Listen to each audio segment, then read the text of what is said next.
창세기 16장 1절로 6절까지 말씀 봉독해 드리겠습니다. 아브라함의 아내 사레는 출산하지 못하였고 그에게 한 여종이 있으니 애굽 사람이요 이름은 하갈이라.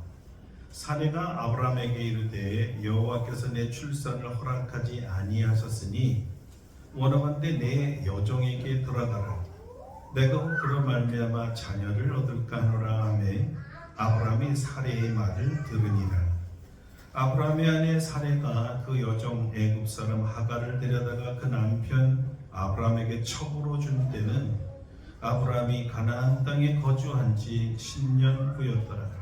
아브라함이 하갈과 동침하였더니 하갈이 임신함에 그가 자기의 임신함을 알고 그의 여주인을 멸시한지라. 사레가 아브라함에게 이르되 내가 받는 모욕은 당신이 받아야 옳도다.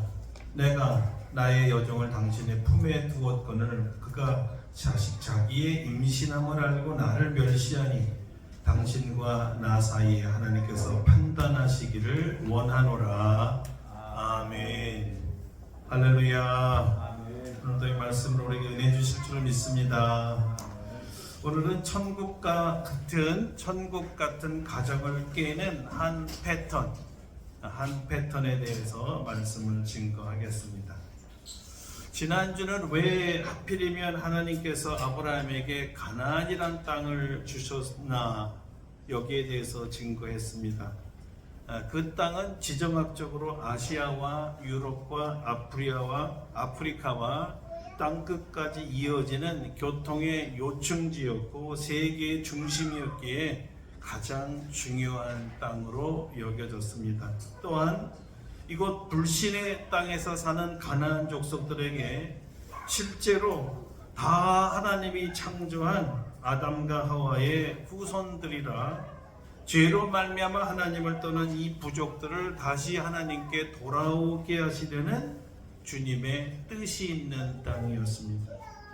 그곳 주민들에게 오직 여호와 하나님만이 참 하나님이심을 아브라함과 함께 하시고 그의 전지전능하심을 보이셔서 그들로 하여금 하나님을 인정하게 하고 하나님께 돌아오게 하려는 뜻이었습니다.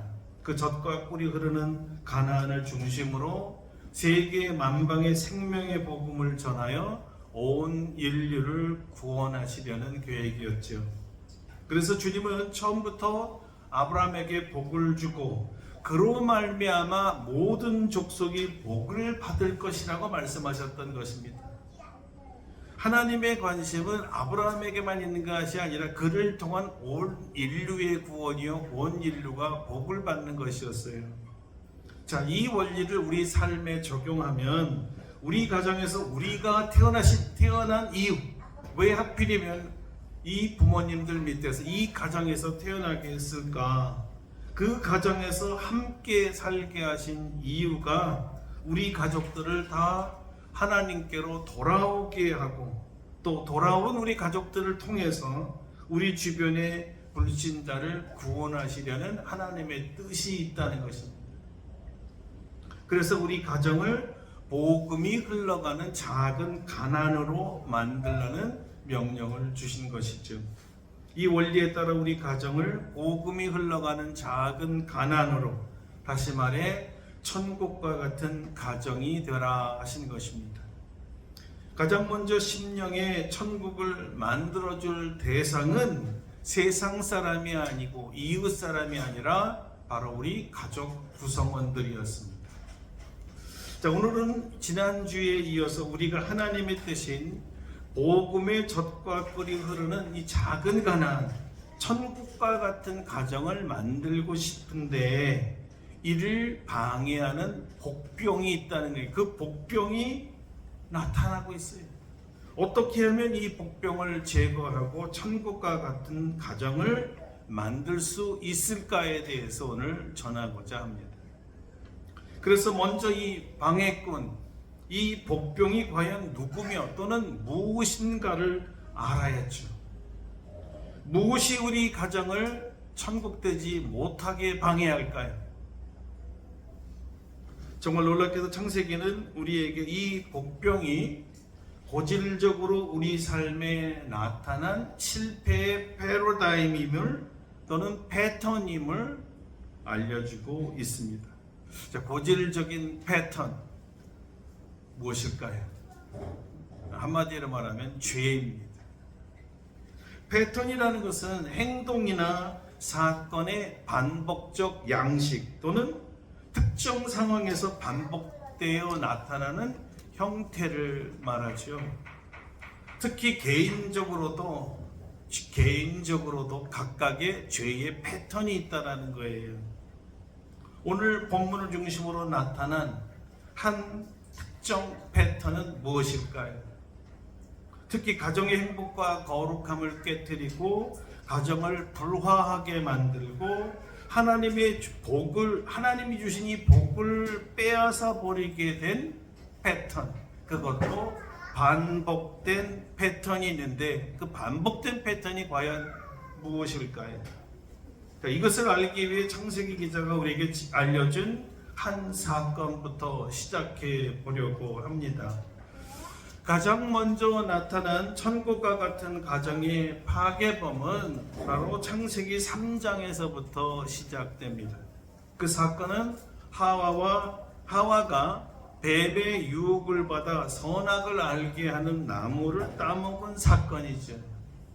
하와가 뱀의 거짓에 속아서 하나님이 이 과일을 먹으면 정령 죽으리라 하는 말씀을 왜곡했어요.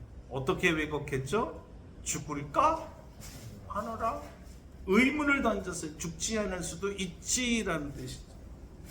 자, 이렇게 아니야, 결코 죽지는 않을 거야 라고 변조한 것을 그대로 받아들이고 믿어서 하나님의 말씀에 정면으로 도전하고 불순종하는 죄를 짓습니다.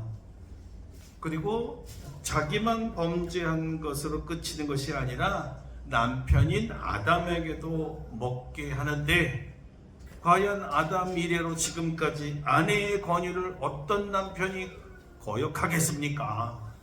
아내가 권하는데 말이죠.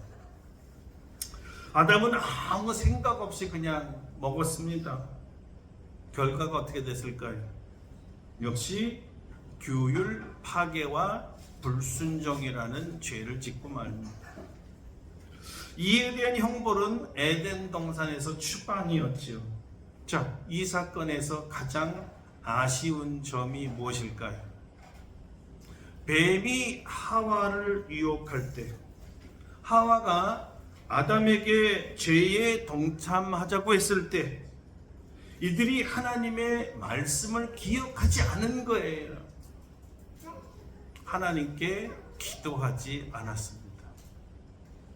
하나님 말씀보다 뱀의 말을 더 믿은 것이고 자기 생각을 하나님 말씀보다 더 중요하게 생각한 거예요. 짧게 말하면 기도하지 않는 죄, 하나님과 하나님의 말씀을 무시한 죄입니다. 자, 여기서 우리가 한 가지 질문을 하지 않을 수가 없습니다. 범죄는 언제 일어날까요? 하나님께 기도하지 않을 때입니다. 하나님께 묻지 않고 자기 마음대로 행할 때입니다. 하나님과 하나님의 말씀을 무시할 때죠. 성경이 보여주는 이 기도하지 않는 죄는 정말 하나의 결정적인 패턴이 되어버렸어요. 반복된 형태가 되었다는 거죠. 아담과 하와뿐만 아니라 그 이후에 죄 아래 태어난 모든 인류가 이 죄의 패턴에 따라 영적으로 죽게 된 것입니다. 그래서 성경은 이렇게 말하고 있습니다. 모든 사람이 죄를 범하였음에 하나님의 영광에 이르지 못하더라. 또 로마서 3장 23절은 이렇게 되어 있어요. 기록된 바 의인은 없나니 하나도 없더라. 성경은 죄 아래 팔린 인간이 다 이 죄를 범했기 때문에 한 사람도 예외가 없다고 합니다. 자, 정말 이 패턴이 오늘 본문에도 나타날까요? 누가 이 죄의 패턴의 양상을 지금 보이고 있죠? 결론부터 말하면 사레와 아브람입니다. 왜 제가 의도적으로 사라, 아브라함이라고 말하지 않고 사레, 아브람이라고 말했을까요? 물론 성경이 그렇게 지금 본문에 기록하고 있기 때문이에요. 그러나 제가 이 기록된 말씀을 근거해서 결국 그들은 사라와 아브라함인데 그렇게 말하지 않는 이유가 있단 말이에요. 적어도 이들이 자신의 이름을 바꾸라고 하신 하나님의 명령 전에 있었던 사건이었기 때문입니다. 나중에는 이들이 하나님께서 너는 다시는 사레라 하지 말고 사라라 하라, 아브람이라 하지 말고 아브라함이라고 하라 계명해 주기 바로 전 사건이었다는 거죠. 무슨 얘기냐면요, 아직 하나님이 완전하게 인정하는 믿음의 사람, 소위 우리가 말하는 믿음의 조상이 되기 전, 믿음의 조상으로 가는 과정 중에 다시 말하면 아직도 덜 성숙하고 미숙한 신앙인이었다는 점에서 어쩌면 이것이 우리에게도 위로가 될 수 있고, 그들도 과정 중엔 이런 실수들을 할 수 있는 거 보니까 우리도 같은 실수를 할 수 있는 거구나, 위로를 드리기 위해서였습니다. 사라가 아닌 이 사레가 했던 잘못은 무엇일까요? 또 아브라함이 아닌 이 덜 성숙한 아브람의 잘못은 무엇입니까? 두 사람에게서 보여준 죄의 패턴은 무엇이죠? 정확히 이 두 사람은 하와와 아담의 죄를 따라했다는 거예요. 예, 무엇을 하기 전에, 다시 말해 범죄하기 전에 하나님께 물어보지 않았습니다. 기도하지 않았다는 거예요. 혹시 여러분 몇 주 전에 했던 설교 기억나십니까? 배필의 사명이 뭐라 그랬죠? 상대 배우자를 위하여 기도하는 것이, 배필의 사명은 기도하는 사명입니다. 아내의 최고의 사명, 본분 무엇이에요? 하나님이 남편을 위해 만드신 강한 존재의 사명, 사명 중에 사명은 기도였습니다. 여기 사례는 가장 본질적인 이 기도의 사명을 잊어버린 거였어요. 그의 조상 하와가 범죄했던 똑같은 양상이 지금 벌어지고 있습니다. 구체적으로 사례는 무엇을 위해서 기도하지 않았을까요? 오늘 본문 창세기 16장 2절입니다. 우리 다 같이 한번 읽어볼까요? 2절 읽겠습니다. 사레가 아브라함에게 이르되 여호와께서 내 출산을 허락하지 아니하셨으니 원하건대 내 여종에게 들어가라. 내가 혹 그로 말미암아 자녀를 얻을까 하노라 하매 아브라함이 사레의 말을 들으니라. 만약 사레가 여호와께서 내 출산을 허락하지 않는 이유가 뭘까? 왜 당신에게 아들을 주신다고 했는데 아직까지 소식이 없을까?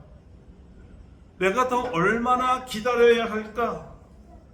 이런 마음에 드는 생각들을 하나님께 올렸으면 얼마나 좋았을까요? 그렇다면 하나님께서 응답하시지 않았겠어요? 물론 내가 아들을 준다고 한 지 10년이 넘었으니까 네가 기다리는 것이 힘들 줄 안다. 그러나 조금만 기다려다오. 내 시간이 아직 안 됐구나. 곧 아들을 낳을 거야. 아마 이렇게 분명히 응답하셨을 거예요. 그러나 사례는 하나님께 기도하지 않았습니다. 왜 기도하지 않았을까요? 여러분, 여기에 우리의 같은 실수가 있어요. 신앙적으로 영적으로 모든 문제를 풀려 하지 않는 근본적인 믿음의 부재 때문이죠. 문제가 일어났을 때 우리는 영적으로 신앙적으로 풀려고 하는 우선이 빠져 있어요. 먼저 내 생각, 내 환경, 내 처지라는 물리적인 조건들을 제일 먼저 생각합니다. 난 벌써 80이 다 돼간다고. 65세 때 아이를 준다고 했을 때도 이미 폐경한 여자에게 아이를 준다는 게 불가능했잖아. 그때도 불가능한 일이 지금 10여 년이 지난 이 완전히 말라버린 내가 가능하겠어?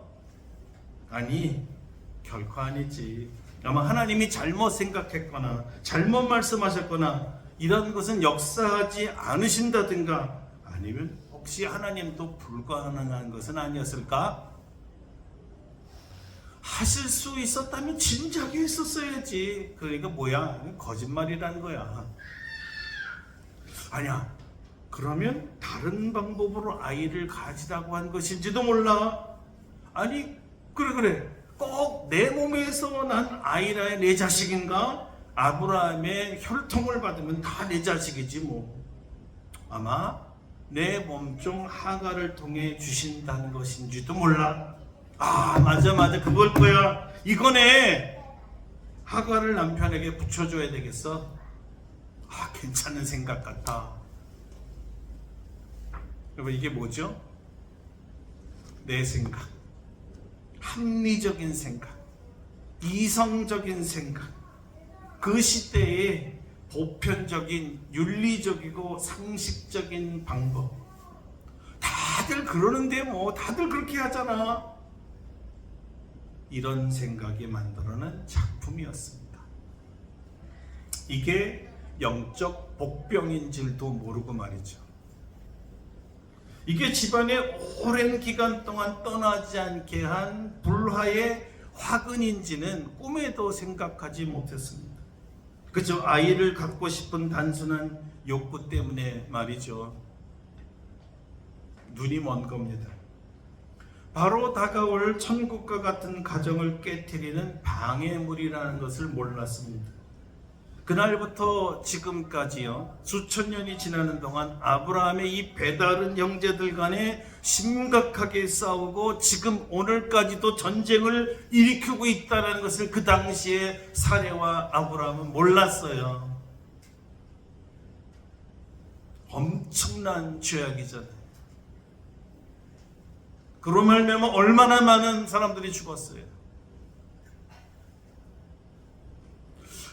우리가 뭐 이런 것까지도 뭐 기도해야 됩니까? 아주 사소해 보이는 결정과 태도가 다시는 해결되지 않는 엄청난 죄의 수렁이, 죄악의 바다를 만들 수 있다는 것을 깨달을 때는 이미 엎질러진 물이에요. 그 죄의 값을 자신들과 후손들이 고스란히 받습니다. 이것이 왜 우리가 아주 사소해 보이고 시시해 보이고 아무것도 아닌 일, 그리고 반대로 이렇게 생각할 수 있어요. 아니, 그렇게 바쁜 하나님, 인류의 모든 크리스찬들이 기도하면 다 응답하실 그 바쁜 하나님을 귀찮게 하는 일이 아닐까? 이런 것까지 내가 하나님을 귀찮게 해야 되나? 이래서 기도하지 않는다면 거기에 실수가 있는 거예요. 반대로 그런 것까지 기도해야 됩니다. 그런 것까지. 우리가 기도해야 될 이유가 바로 그거예요. 내가 모르는 기도하지 않는 죄의 결과가 상상 외로 너무너무 크고 오래될 수 있다는 거예요. 반복된다는 거예요. 여러분, 한번 우리 삶을 돌아봐야 됩니다. 각자의 삶 말이죠. 우리가 하나님께 기도하지 않고 내 생각대로 했을 때 결과들이 좋았나요?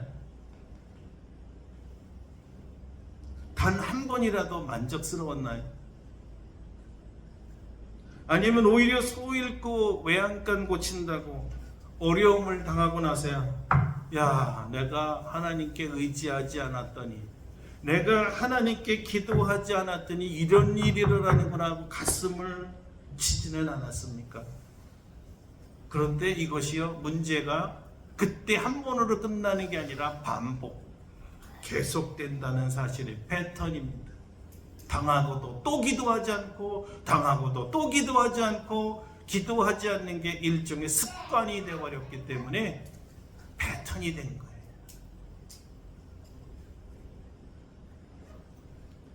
자, 이런 일을 당하고도 또 반복을 하면서 항상 사고를 치면서도 여전히 기도하지 않았던 여러분들을 발견하지 않았나요? 지금 생각해 볼 때 말이죠. 그랬네, 안 고치네. 이게 같은 게 몇 번이야 지금. 여러분, 신앙의 이 성장 과정에는요, 광야 학교 훈련이라는 게 있습니다. 여기를 반드시 누구든 크리스천들은 거치게 돼 있어요. 거듭난 사람들은 광야 훈련을 해야만 합니다. 광야 학교에서는 어떤 훈련을 하냐면, 광야, 그 문자 그대로 아무 생명도 존재하지 힘든 이 거치는 광야에서 전적으로 하나님만 의지하고 말씀대로 살 수 있는가를 하는 훈련 학교예요. 사람이 떡으로만 살 것이 아니요 오직 하나님의 입에서 나오는 말씀으로 살 것이니라. 신명기가 바로 그걸 얘기해요. 40년 동안 너희가 이런 훈련한 거다. 하나님의 말씀으로, 떡 없어도, 배고파도, 굶주려도, 어려워도, 전쟁 속에서도 하나님 말씀대로 살 수 있느냐, 이 훈련하는 거다. 그게 어디라고요? 광야 학교예요. 근데 이 과정은 사실 끝이 없어요. 그래서 이 학교는 특징이 졸업이 없습니다. 다만 진급은 있습니다. 이 진급에 걸리는 시간은 철저하게 개인적입니다. 광야를 거쳐 젖과 꿀이 흐르는 땅으로 진급하기까지 이스라엘 백성은 무려 40년이 걸렸습니다. 그 중에 낙방한 사람들이 태반이었어요. 한 믿음의 과정에서 다음 믿음의 과정으로 진급하지 못하면 이스라엘 백성처럼 무려 40년을 같은 곳을 뺑뺑뺑뺑 반복해서 돌아야만 합니다. 무슨 얘기예요? 앞으로 전진하지 못한다는 거예요. 걷고 있는데 분명히 열심히 밤낮으로 걸었는데 어떻게 걸어요? 원으로 뺑뺑 돌아서 항상 제자리라는 거예요. 다람쥐 쳇바퀴 돌듯이 아무리 힘차게 발을 굴리고 뛰어가는데도 역시 제자리죠. 소진만 된 거예요. 지치기만 하는 겁니다. 진급이라는 것은 직선 방향으로의 진행을 말하는 거예요. 다음 장소로의 이동이죠. 사레나 아브라함이나 지금 광야 학교에서 훈련 중이었던 것입니다. 아직 어떤 상황에서도 무엇보다도 제일 먼저 기도가 먼저라는 이 학습을 통과하지 못해서 반복해서 이 훈련을 하고 있는 중이었어요. 여러분, 반복의 반복, 또 반복을 한다는 의미가 뭐죠? 고난이라는 거예요. 형통하지 못했다는 거예요. 같은 거를 여러 번 하려면 얼마나 고통스럽습니다. 같은 종류의 고난을 계속 받죠. 같은 수준, 아직도 같은 등급, 같은 학년이기 때문이에요. 진급을 못한 거예요. 언제까지 훈련이 될까요? 우리 삶 속에서 어떤 상황 속에서도 기도가 먼저 될 때까지입니다. 놀라운 것은 하와의 제안에 아담이 아무 생각 없이 과일을 덥석 먹었다고 했죠? 그래요. 그때 아담도 사실 기도했어야 했거든요. 주여, 하와가 하나님이 금지한 열매를 먹으라는데 어쩌죠? 안 먹으면 이 하와가 날 얼마나 괴롭히겠어요? 먹으라고 말이죠. 먹으면 하나님께 죄송하고 어떻게 하면 좋습니까? 도와주세요. 시험이 들지 않게 해주세요. 하와의 생각을 바꿔주세요. 하와의 제안을 거절할 용기를 주세요. 이렇게 기도했었더라면 어떻게 되었을까요? 하나님께서 역사하셨을 겁니다. 둘 다 시험에서 벗어날 수 있었겠고, 그렇다면 에덴 동산에서 쫓겨나지도 않았을 것입니다. 그러나 말이죠, 아담은 기도하지 않았습니다. 하와도 기도하지 않았죠. 자, 그럼 우리 오늘 본문의 주인공 아브라함은 좀 하와 아담과 달랐을까요? 아니. 아브라함이 기도했나요? 아닙니다. 자, 여기서 반복되는 죄악이 패턴이라고 말한 거예요. 모든 사람에게 이 죄악의 패턴이 있다는 거예요. 기도보다 자기 생각 또는 우리의 생각이 항상 먼저라는 거지. 내 생각보다는 남편의 생각이나 아내의 생각, 또는 우리 선생님의 생각, 우리 지도자의 생각, 내 친구의 생각, 우리의 생각이 항상 먼저였어요. 당연히 실패와 좌절의 열매로 가는 공식인데도 말이죠. 자, 아브라함은 어떻게 했나를 보는 것은 아주 흥미로운 일이죠. 자, 아브라함은 어떻게 했습니까? 간단합니다. 무조건 예스였습니다. 예스. 나는 마누라를 위하여 이 땅에 태어났다. 예스. 와이프가 말하면 무조건 예스. 예스맨이었어요. 무조건 예스. 왜 그래요? 안 하면 두고두고 바가지를 긁으니까 그렇죠. 왜 생각해보지도 않고 기도도 해보지 않고 아브라함은 예스를 했을까요? 자, 창세기 3장에 아담과 하라는 이런 말에 걸렸습니다. 그 나무를 본즉 먹음직도 하고 보암직도 하고 지혜롭게 할 만큼 탐스럽게 한 나무인지라. 자, 선악과를 보고 하와가 이렇게 말한 것처럼 아브라함은요, 사레가 소개해준 그 여자를 보면서 이렇게 생각했을 거예요. 이 여자를 본즉 먹음직도 하고 보암직도 하고 지혜롭게 할 만큼 탐스럽게 한 여자인지라. 와, 여러분 패턴이 보이지 않습니까? 너무나 똑같지 않나요? 이 말을 오늘 성경은 이렇게 짧게 한마디로 정리해 준 거예요. 원하건대 내 여종에게 들어가라. 내가 혹 그로 말미암아 자녀를 얻을까 하노라 하며 아브라함이 사레의 말을 들으니라. 사레의 말을 들으니라. 성서 기자는 마지막 말에 강조를 둔 것입니다. 그리고 이 곳을 눈여겨보아야 한다고 한 거예요. 아브라함이 사레의 말을 들으니라.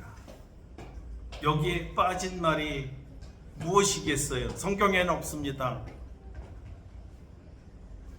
아브라함이 하나님께 물어보지도 않고 사레의 말을 들으니라. 아브라함이 하나님께 기도도 하지 않고 사레의 말을 들으니라. 여러분, 왜 아브라함은 하나님께 기도하지 않았을까요? 아내의 생각이 너무 좋아 보였기 때문입니다. 내 생각이 하나님의 생각보다 좋아 보이면 기도하지 않습니다. 벌써 답이 눈앞에 있잖아요. 아니, 하나님께 고의로 기도하지 않죠. 기도하면 하나님이 뭐라 그러시겠어요? 아, 아브라함아, 너 정신이 있냐? 어디 내가 여종의 몸에서 네 아들을 준다고 했어? 내가 사레의 몸에서 아들을 준다고 했잖아. 내 말을 믿어야지. 나는 전능하신 하나님이고 약속하면 반드시 지키는 하나님이잖아. 이미 네가 경험했잖아.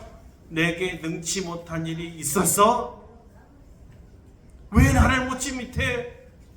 나를 믿어야지. 하나님이 이렇게 말씀하실 게 뻔하지 않습니까? 그럼 뭡니까? 아내가 기껏 준 젊은 여자 선물 값이 걷어차라는 말이잖아요, 하나님. 아니, 이렇게 좋은 제안을 왜 걷어찹니까? 그건 아니죠. 주님, 이제 아시죠? 왜 제가 주님께 물어보지 않았는지 말이죠. 여러분, 이런 태도가 정말 우리에게도 똑같이 있는 패턴이라는 게 보입니까? 바로 사레와 아브라함이 바로 나 자신, 우리 자신이라고 인정되지 않습니까? 왜 이 패턴을 따르면 안 되는 걸까요? 오늘 여기서 다 다루지는 않습니다. 다만 결론만 말씀드리면 가정이 파탄 났기 때문이에요. 아브라함이 하갈을 취하여 임신을 하는 바람에 가정이 풍지박산이 됩니다. 종의 위치에 있던 이 여자가 남편의 아내가 되니까 사레와 동급인 줄 알고 자기가 여주인을 멸시한 거예요. 사레는 이럴 줄 몰랐어요. 감히 말이죠. 그런데 자기가 안방을 아예 차지하겠다는 거예요. 임신까지 했으니 기고만장한 거죠. 분수를 모르고 설치는 여인을 누가 만들어줬어요? 사레 자신이 만들어준 거예요. 사레와 아브라함의 가정이 완전히 깨집니다. 부창부수였던 부부간에 금이 생기고 하나님께 고발까지 하는 사건까지 일어났습니다. 당신과 나 사이에 하나님 여호와 하나님께서 판단하시기를 원하노라. 가뜩이나 기도하지 않아서 일어난 일인데 이 일을 하나님께 고자질하니까 아브라함이 영 편치 않았을 겁니다. 줄 때는 언제고 자라 그러면 자기지 나가. 난 그냥 하라고 해서 한 것뿐인데. 이럴 줄 알았으면 내가 철저하게 하나님께 기도하고 내 욕망을 제거해서 하갈을 취하지 않는 거였어. 후회해도 소용이 없었습니다. 이미 몸종이 임신까지 한 마당에 거기서 후회하면 뭐 하겠어요? 결국 사레가 합궁하라 그래서 합궁했고, 그래서 임신까지 했는데 이미 뱃속에 아이를 가졌는데 이 애미를 내쫓으라고 하니까 이 아브라함이 얼마나 곤란했겠습니까? 종이라도 아내가 됐잖아요. 자기 자식이 그 배 안에 있잖아요. 그러나 결국 하갈은 자기 종이 아니라 사레의 종이었기 때문에 사레의 마음대로 할 수밖에 없어서 아브라함은 자기 손으로 하갈을 내쫓습니다. 우열곡절 끝에 다시 하갈이 돌아와 아들을 낳죠.